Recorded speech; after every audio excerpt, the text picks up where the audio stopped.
Welcome to Becoming More. Now, I've got to tell you, has there ever been a time in your life where you felt like you had to change to fit in? Yeah, that happens to us from time to time, especially in real estate. People think they have to talk a lot, that they have to be very outgoing. And I can tell you from experience with my husband, Tony DeCello, he's an introvert. He said the only thing he didn't like about real estate were the buyers, the sellers, and the other realtors. He said, if I didn't deal with people, I would have loved real estate even more. Yet he was in the top 10 internationally with RE/MAX year after year, became a great coach. And with us today, we have Ashley Harwood. Ashley also is an introvert and has found out how to be very successful in real estate without being outgoing. She also has written a book to help other people realize you don't have to change. God made you who you are, and you have a gift. The question is, have you opened it up yet? So Ashley, thanks for being with us today. You began your real estate career in 2013. You built a six-figure business as a solo real estate agent and launched your company, Over Extroverts. Now, here's the greatest part. You've written a book. How was that? Well, it was a lot of work, and it was one of the biggest feelings of accomplishment when it was done. And I'm so glad that it's out there because it's the easiest way for people to access this information and to really understand not only what it means to be an introvert, but how to use that in your business. See, I love that. And being in the publishing world, it's a little bit different. Like everybody says, I want to write a book, and then you write one. You have some hurdles to overcome, don't you? Absolutely. It's not as easy as it sounds. No, it's easy to speak about it. Implementation is where it gets hard. So your book is authored, it says Over Extroverts, How to Build a Successful Real Estate Career as an Introvert. Now, that's a pretty interesting title. So let's dig into that a little bit more. Let's talk about what is an introvert. So the biggest definition, and there's a lot of misconceptions around introversion, that we're shy or super quiet all the time, and that can be true. That is true a lot of times. The biggest definition, though, is how we process information, and that we need to recharge our energy by being alone.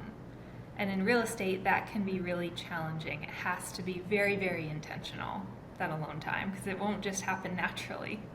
Yeah, so your focus, literally, I know with Tony, he has to build in that alone time. Yeah. Did you find that you had to put it in your schedule? And if so, when did you do that? Absolutely. That was one of the biggest things I discovered about myself, and biggest changes I made in my business was scheduling that alone time. And I still do that to this day.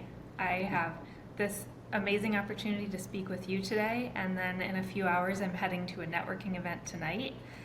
And so for the whole morning, I wasn't talking to people on purpose because I needed to conserve my energy. Yeah, now I'm just curious, when you go to an event like networking, do you find yourself having to be very intentional about speaking to more than one or two people? I do, especially if I know a few people there. It's easy for me to gravitate towards those people, which is important because that's relationship building and sustaining. And I also need to say, okay, I need to make sure I'm talking to a few new people as well. Well, what's interesting, Ashley, is I can speak with you about this because Tony, we can go to a party, and of course, I love to meet everybody, get to know as much about everybody as I possibly can. Tony likes to hang out with one or two people, get to know them, build a deep relationship. And so it's just a little bit different in the way that we approach people. When you sell real estate, how do you approach it? I bet you it's very intellectual. It is. It's very data driven and it's very consultative. It's let's get to know at a deep level what your needs are, what your goals are, and how I can help you. And I spend a lot of time asking, what other questions do you have? And just trying to get all that detail from my clients ahead of time. It's interesting because Tony came to me and he said, help me with a script. He had a person that he was always up against in listing, and she was bubbly. She was excited. I mean, people loved her energy, right? And I said, well, then tell them that, have you ever seen a duck on water? And they go, yes. And he goes, well, some folks, they just fly all over the place. They're so excited. They're bouncing off the walls with energy. And then there's me. I'm like the duck. I remain calm no matter what's happening in the real estate transaction. Only underneath the water, I'm paddling like crazy. So you'll know I'm always working for you.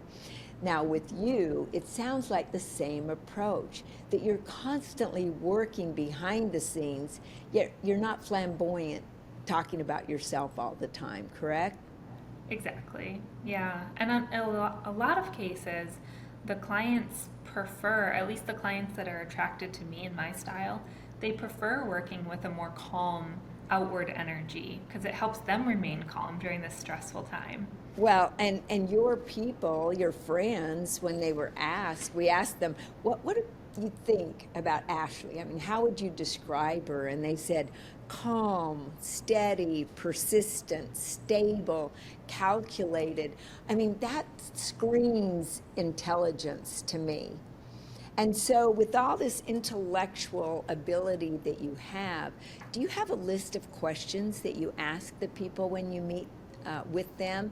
And how do you go deep enough to truly get to understand them?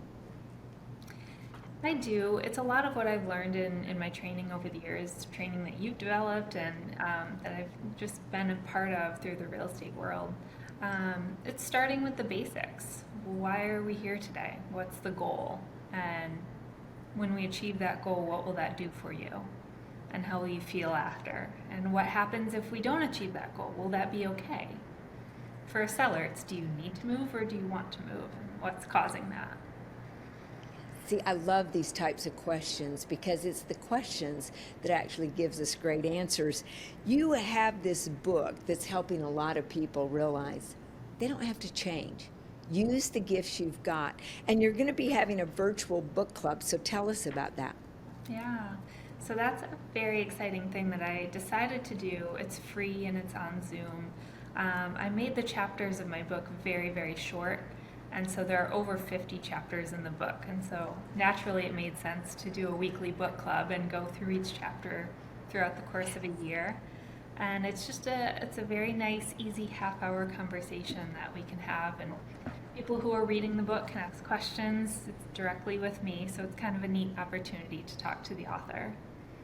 I think it's a great opportunity to talk with the author. Do you have the dates down? Yes, it's every Thursday from 1 to 1:30 Eastern Time. 1 to 1:30 Eastern Time. And you help these people go through your book chapter by chapter. By the way, I love that they're short chapters. Makes you feel like you're reading faster, right? So you wanted to make certain that agents who are struggling and wondering whether they have what it takes to succeed, that you encourage them, that you give them the tools. So let's say I'm just starting out in real estate. I feel like maybe I'm a little bit behind because I'm watching all these great agents talk about themselves, have all this charisma, and I don't feel like I do. What advice do you have for us? I would say be as authentic as you can to yourself and trust that the clients who need your specific personality are going to find you. All you need to do is make sure you're putting yourself out there enough. This is not a passive thing. I tell this to new agents all the time. It is up to you to be out there and be in front of enough people, but you can do it in a way that feels natural and doesn't feel salesy. And people will respond to that and you'll start getting business. Most agents' first pieces of business come from someone they already know, either directly or through a referral. So as an introvert, one of the things Tony was very good at is lead generating every day, and I'm certain that you are as well. So share with us some of the ways that you actually lead generate being an introvert. Sure. My top strategies right now are obviously my sphere. That's why I'm always networking, growing the sphere, staying in touch with it. People already know. I'm good in person, much better in person than on the phone. So I prefer in-person events. I also have been doing a lot with agent referrals and growing my agent referral database throughout the country. And that's been a great way to build my business as well. Well, you seem very, very confident, and I love that about you. There's an energy about confidence. So, what would you say to a person that doesn't have a lot of confidence, that is an introvert? Hmm. My best advice for people who are not feeling super confident is two things. First, know that when you're doing more business, if you're brand new, after your first transaction, your confidence is going to go through the roof. Until you get there, though, or if you need a confidence boost, I like to do an exercise where I take a piece of paper and write down every single accomplishment I've ever had in my life, personal, professional, in school, every award, everything you've ever accomplished, and then just review that. And that exercise usually helps boost people's confidence. You know, I call that a victory log, and I think we have to keep it all the time. Because Yeah. I don't know about you, selling real estate, there were times that, well, let's face it, I had some buyers and sellers that weren't the nicest, right? Yeah. It's an emotional time, and you've got to deal with those emotions. So, how do you currently add value to the people that you're doing real estate transactions with? I feel like I'm their guide. They're the hero of this journey, and I'm there as their guide and their resource, and the person kind of cheering them along while I'm moving the ball forward in the transaction.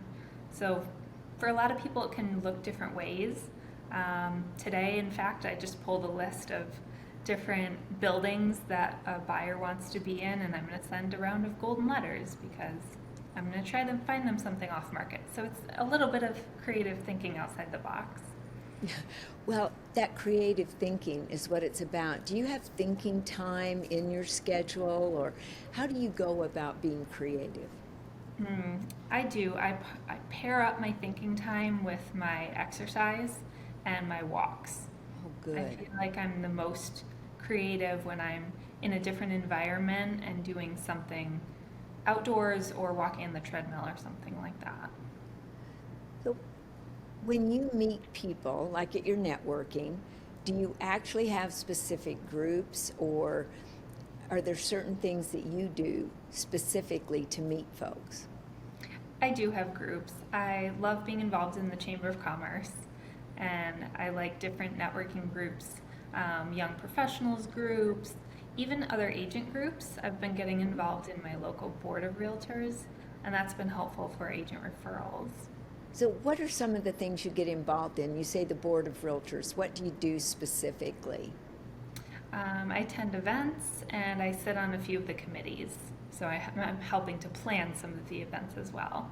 So you actually have to volunteer. I'm helping the agents out there understand some of the things that they can do to get involved when they're really not outgoing. Yeah, I think the best thing to do is to pick a couple organizations locally and get highly involved. It's better to go deeper with a few organizations than to spread yourself too thin, and that will also help build deeper relationships, especially volunteering. That's the best way. Well, you do nonprofit organizations as well. You actually started one, didn't you? I haven't started my own nonprofit. No, I've thought about it, but not yet. Okay. You volunteer for nonprofits? I volunteered for nonprofits, yes. There's one locally in my area. I'm in the Boston area, and we have one suburb that has a lot of people who are in that downsizing phase. So I volunteer with a nonprofit that helps provide resources, rides to doctor's appointments, that sort of thing, so people can stay in their homes longer. Okay. And with all these things going on, are these written up in your book that people could read about, things that they can do maybe on social media? They are. I have a whole section of the book that's dedicated to lead generation. Okay, well, let's talk about that then, because that's a great one. There's too many agents out there not lead generating because they've come off of a time when they were gatherers. I mean, people were coming to them and they could hardly keep up with what was happening. And now they have to be hunters. They have to lead generate. So let's dig down into that. What advice do you have for people that don't want to lead generate that you go, you're going to love this lead generation idea? I think for a lot of people, it's a mindset shift. It all starts with the mindset shift. A lot of agents don't want to lead generate because they don't want to feel like they're bothering people. They don't want to ask people for something, and they don't want to sell anything. So shifting that frame of mind to all I'm doing is trying to find people who need my help. Yep. And there are people who need your help out there right now. There are people who don't know where to start. And so if it's shifting that mindset of all I need to do is figure out the most comfortable ways for me to be out in the world meeting people who I can help. That's the framework that I would start with. You know, Ashley, it is all about mindset, because 95% of our success is I've taught in the past 90%. And the new research that I've read, it's 95% now in today's world, because information is so prevalent, right? We're information rich and implementation poor. And I'm just going, what is going on out there that people don't want to reach out? I used to say, what if an 85-year-old woman, now I should say 92 as I get older. Anyway, she's home, she's a widow, and she needs help with her real estate. And there's another person that calls her up, and they don't care about her. They just care about having another transaction, closing another sale, putting money in their pocket. And yet you care about people. If you're not the one that reaches out to help her, who's she going to end up with? I think we owe it to people to ask them if you can help. We do. Yeah, what are your thoughts around that? 100%. I could not agree more. We do owe it to people. And once agents get into that frame of mind, it becomes a lot easier. And you almost feel an imperative to go and meet more people and talk to more people for that reason. And I even will tell people I'm meeting with, I'm not looking to sell you anything. I'm looking for people who need or really, really want to move to better their lives. Those are the people who, if you wouldn't mind just keeping me in mind as you're out and about. And whenever I say that to somebody, they're like, of course, yes, I'd be happy to keep you in mind. It's the easiest ask in the world. Yeah, and what you're asking for is to help them. Who refuses help in today's world? Most people want to take something from you, not give you something, right? And the interesting part to me is I think sometimes we forget we're not selling real estate. We're the product. Yeah. The house isn't the product, we are. And they're going to find a different product that maybe doesn't care about them. And see, I already sense that caring feeling that you have, that sense that you want to help people. And that energy is going to come across. If you're really concerned, and people aren't going to like what I'm about to say, Ashley, I'm telling you, so I'm preparing them already. If you're that concerned, then it's all about you. It's never about the person. Because if you're concerned about what you look like, or if they're going to like you because you asked them, or, oh, they'll reject me, what's the common denominator? It's you. So is it truly about the other person if you won't ask because it's about you? If you truly care about them, you are going to ask them because you believe you're the very best person to help them because you do care. And so I think that shift in the mindset, and quit rehearsing all those limitations that you put in your mind, making it about you. Make the story about them. And you have a great way of making the story about other people because you have whiteboards all over your house and you're constantly creating how you can help others, how you can add value to others. So talk to us about these whiteboards. I can just imagine in my head. It reminds me of there's an episode of a few episodes of the show Big Bang Theory where Sheldon and his partner Amy are just taking over the world and doing all their calculations on the whiteboard. My whiteboards are less math and more list. But it is helpful for me to, it's part of how I process. Yeah. And my partner, Keith, and I, we talk through things. He's the extrovert, so he needs to talk things out, and I need to write things down. So I make a lot of lists and do a lot of journaling to figure out what are the best ways I can help my real estate clients and my agent clients. Okay, now he's in real estate as well. He is, yes. Yes, and he leads a team as well as an office in Keller Williams called Market Centers. So what happens though? Do you ever have any conflict? Let's get down to the nitty gritty. I want to know. Any conflict around how you think about real estate? We don't really. We're very much on the same page, but we do things very differently. And it's interesting to have conversations about it.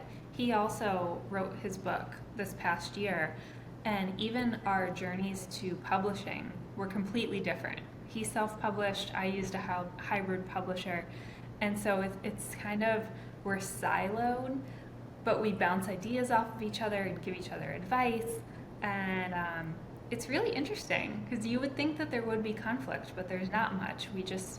I understand how he processes information and he understands how I process. And as long as we don't, we aren't offended by the other one's process.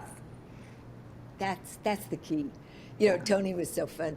I was writing on a whiteboard and I would just put the marker down, right?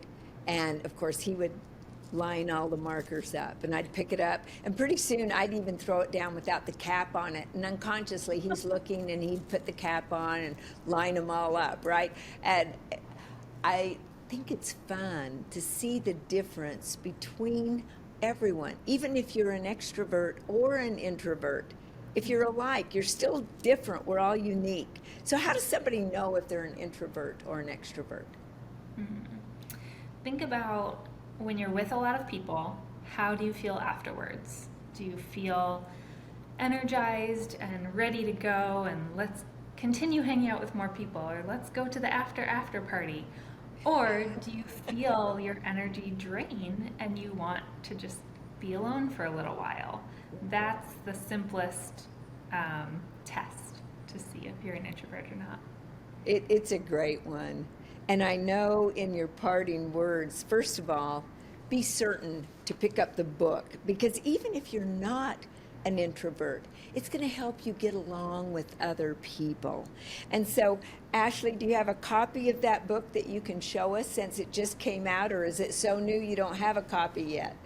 Yes, I do have a copy of the book. It's right here. I love the cover. Did you design it? I did the concept, but I did have a designer who helped with the formatting. We all need a designer, don't we? And we're doing that. And I think the big thing, it's going to help even extroverts learn to help introverts when they work with them. Because a lot of times we expect people to be just like us, and that's where we start going downhill. Move Over Extroverts, How to Build a Successful Real Estate Career as an Introvert. You also do a lot of contribution writing to magazines. How is that? That's been really fun. I started working as a contract writer with Housing Wire about a year and a half ago, and it's fun because I get to write about all different topics. When you do that, is this something that all the realtors would love to read? Yes, I think so. So how do they find that? If you go to the vetted site, it's called Vetted by Housing Wire. And I think there's even a spot where you can type in my name and see all my articles. But there's lots of writers in there, and everyone's articles are very helpful. You can search by topic. My most recent one was on using real estate testimonials, how to get them and where to use them to get more business. Oh, they all need that. That's Yeah. the very best thing. So that was just the last article that you wrote. Yeah. Excellent. That's good. Now, I want to end on kind of a fun note. Your crazy orange cat, Marty. How does that enter? Do you use Marty in any advertising or on Facebook or anything? A little bit. For me, well, I love him and he's my cat. He's my baby. He's also a great marketing tool because I don't have children and I don't like putting super, super personal things on social media. So any pet is a great content for your social media because it creates a connection with the audience without being extremely personal, but it makes people feel like they're involved in your life. Yes, and if they love cats, all of a sudden, instant bond, right? It really helps. Now, what advice do you have? Parting words to every single person that's listening to this, other than get your book and read it because it's going to help them. What else? I would say start paying attention to your own energy and be aware of the people's energy around you, specifically your partner in business or in life. If you live with another person, a lot of times I hear from people after they've heard me talk or read my book that it was very helpful because now they understand their partner better. So just be aware of your own energy and how it flows and what your needs are, and also that of your partner. I think that's so important because you're right. If I go home and go, hey, honey, my day was so good today. I mean, Tony would be like exhausted. He goes, hey, what happened today? Well, I was able to do a great podcast today with Ashley Harwood. We talked about her book that came out. In fact, she had the same things happen to her that I had happen to me. Publishing is a ride, let me tell you. And it's always good. And to have that guidance from somebody. So we just have to talk and sometimes mirror and match our own spouses, boyfriends, girlfriends, significant others, right? And if you were to look back, you're so young, this is a tough question, yet if you were to look back to your younger self or even ahead to your 85-year-old person, what advice would you give to yourself right now? That's a good question. I would probably say just every day lean into the joy that we can find in life because you just never know how long you have. So enjoy every phase and every season. Know that it's temporary, but in a good way. Yeah, it really is temporary, isn't it? That passage, this too shall pass, it's really a good one because it does pass. I just want to thank you so much, Ashley, for being on the podcast today of Becoming More, because to me that's what life is all about. Embracing our uniqueness and becoming more of a person of who we were yesterday. Do you know 1% of increase every single day will give you a 37% increase for the entire year?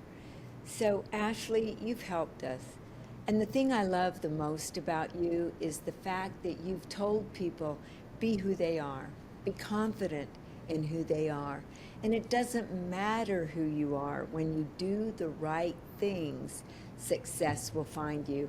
So thank you for being part. And if you've liked this episode, please subscribe to Becoming More and listen in every week when you will hear from other people how they have learned to become more. Ashley, thank you. We so appreciate it. Thank you.